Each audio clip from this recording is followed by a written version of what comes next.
Right, today we're doing a true head-to-head comparison between two of Tudor's most popular dive watches. On one hand, I have the Tudor Black Bay 58, and on the other, the Tudor Pelagos in 39 millimeters. Let's get into it.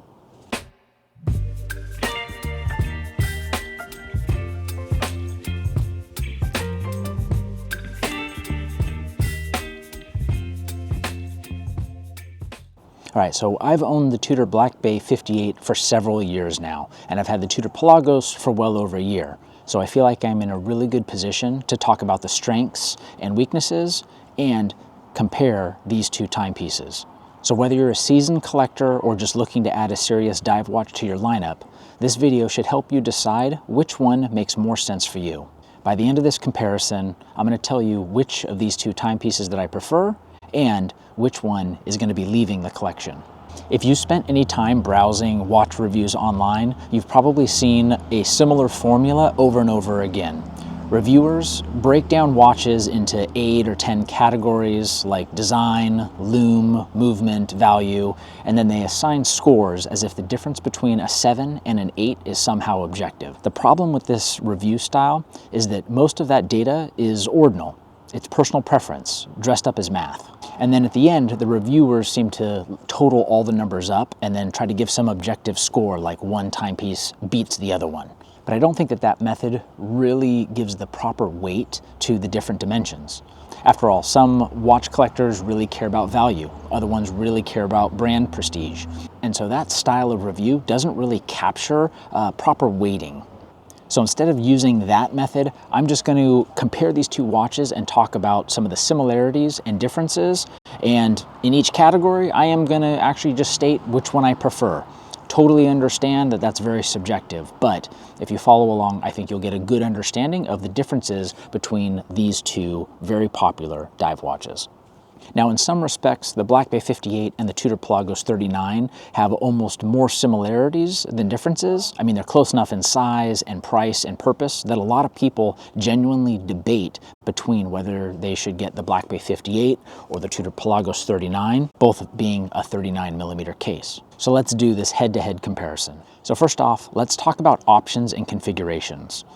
The Black Bay 58 gives you a lot of choice. They have multiple different dial colors, variations, different case materials. They give you different strap options, including bracelet, a leather with deployant, or even a fabric style strap. Personally, I'd stick with the steel models for durability and long-term value. I bought my Black Bay 58 on the leather strap with deployant, but I usually wear it on an aftermarket vintage style presidential bracelet from Uncle Straps. The Pelagos 39 takes a different approach. It's essentially a single configuration. If you want a different Pelagos, you're moving up to a 42 millimeter case. 39 millimeter version is only available in black and comes on a titanium bracelet, although Tudor does include a rubber strap in the box. I usually wear my Pelagos 39 on a titanium aftermarket Jubilee from Uncle Straps, but it uses the OEM Tudor adjustable clasp, which I find to be more comfortable than the stock 3-link bracelet. In this category, I think the Black Bay 58 wins as it offers more options from the manufacturer, and there are a lot of aftermarket options for the Black Bay 58. Now the next category is price and value. The Black Bay 58 in steel on bracelet currently retails for just over $4,500 US, and newer versions with the Metis Master Chronometer certification, the T-Fit clasp, and optional Jubilee cost a few $100s more, which I think is fair given the upgrades. The Pelagos 39 comes in roughly $700 than a standard Black Bay 58, but you do get more included. It has titanium construction, the T-Fit clasp, a rubber strap, and a dive extension, which does add value. Both watches are really well regarded. The Black Bay 58 won the GPHG Challenge Prize in 2020, and the Pelagos 39 won the Sports Watch Prize when it was released in 2023. These are both watches that I could see becoming future classics. With that said, the Black Bay 58 has been around since 2018, so it's easier to find on the secondary market at a discount. So for my money, a used Black Bay 58 probably offers the better value overall. For the third comparison, let's talk about the movement.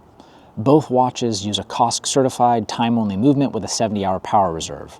The basic Black Bay 58 uses the MT5402, while the Pelagos 39 uses the MT5400. Functionally, these movements are very similar. Both are manufactured by Kinesi, where Tudor holds a majority ownership stake, allowing them to be legitimately considered in-house movements. The newest Black Bay 58 models now use the MT5400U, which is Metis master chronometer certified and resistant to magnetism up to 15,000 Gauss. But you do pay more for that upgrade. Overall, I'd call this category a draw, unless you specifically want the Metis certified Black Bay 58, but that does cost more.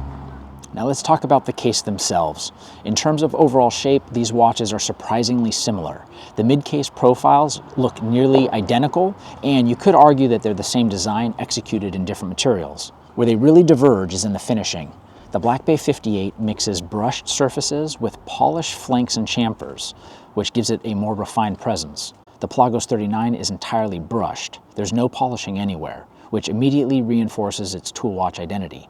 One small but important difference is the lug width. The Black Bay 58 uses a standard 20mm lug width, which gives you nearly unlimited strap options. The Pelagos 39 uses a 21mm lug width, which is not a deal breaker, but it does limit aftermarket strap choices.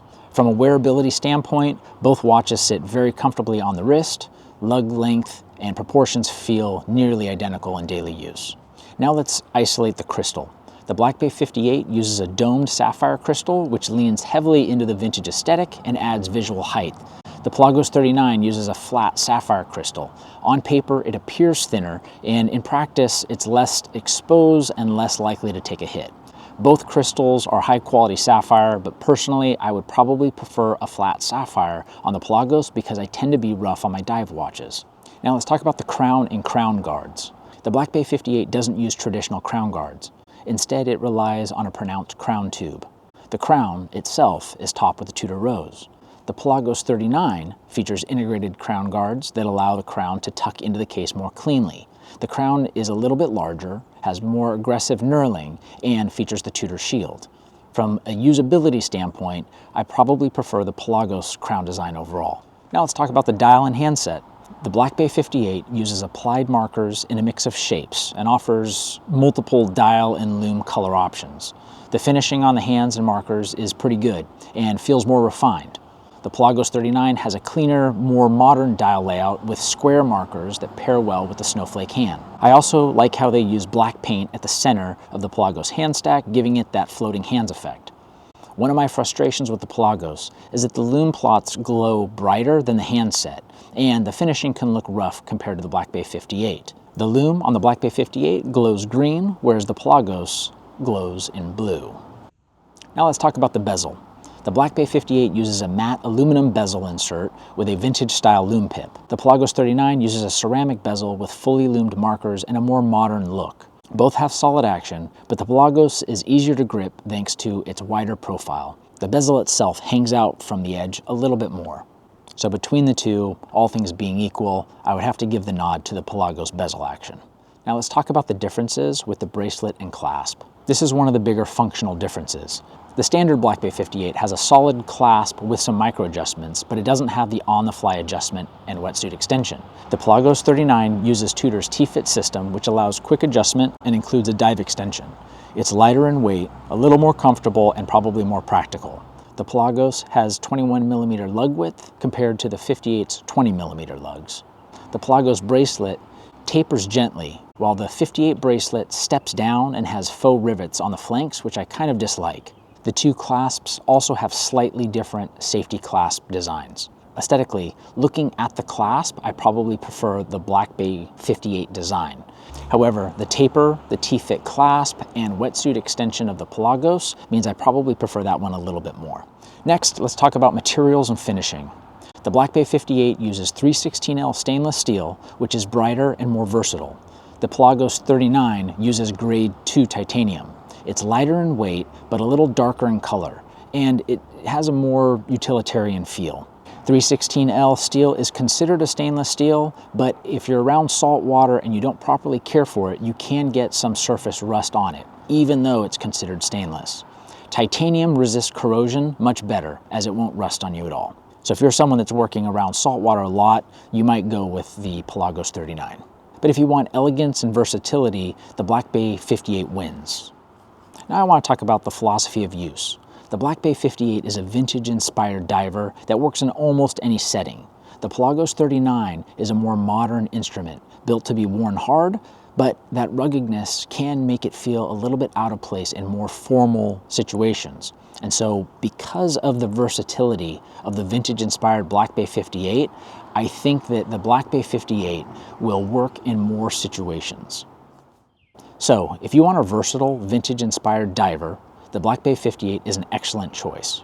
If you want a modern tool watch with cutting-edge features, the Pelagos 39 is hard to beat. For me, over the past year, I've reached for the Black Bay 58 far more often. So as much as I'll miss having the T-Fit clasp, the Pelagos 39 is the one that will be leaving my collection this year.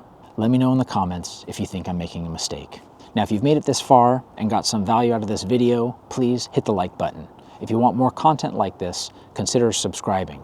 And remember guys, at the end of the day, it doesn't really matter if you would take the Black Bay 58 over the Pelagos 39, as long as you wear your watches.